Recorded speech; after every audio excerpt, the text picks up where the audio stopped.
Here's a great question from Julia. What would you say are the top 1 to 3 things to do to optimize rates if you're just getting started with a first-time rental? I am working to match the comparables in the area. It is challenging to meet my projected income while also having fair and desirable pricing for guests. Now, Julia, I completely feel your pain. And what I'm about to say here, you're probably not going to like. So you can just ignore my answer if that makes you feel better. But the thing is, you are starting a business and I salute you for that. But it's not going to be a walk in the park from the start.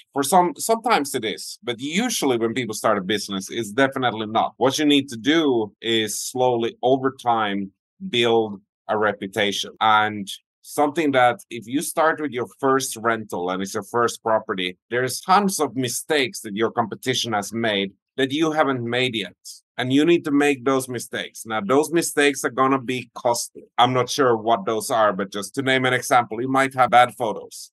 And that's a mistake that your competitors you're looking at when you mention comparables here. I think they've already made those mistakes. Or, renting a place for 6 people, but the dining table has only room for 4. That's another mistake that your competition has already made and paid dearly for. Also, you want to meet your projected income. I think if you went in with a projected income, you're probably looking at it the wrong way. And you're asking the right question here. How can you meet your projected income while also having fair and desirable pricing for guests? But I think you got it backwards. It doesn't actually work like that. You can't just project an income and then try to do whatever it takes to get there. You have to do it the other way. You have to provide a valuable service for the guests. You have to build a reputation, meaning get those reviews and give your guests a good experience. And then at the end of the year, you will see what the income actually was. And based on that, you can probably assume it's going to be higher the following year because you have to pay some money to get started. For example, a lot of people, including my wife, will never book a place that doesn't have any reviews. But if I travel and it's substantially cheaper, then I will book a place without any reviews because most of the time they're just fine. And that's just one example of the lower income or extra costs or mistakes that you will have to make before you can get there. So I would say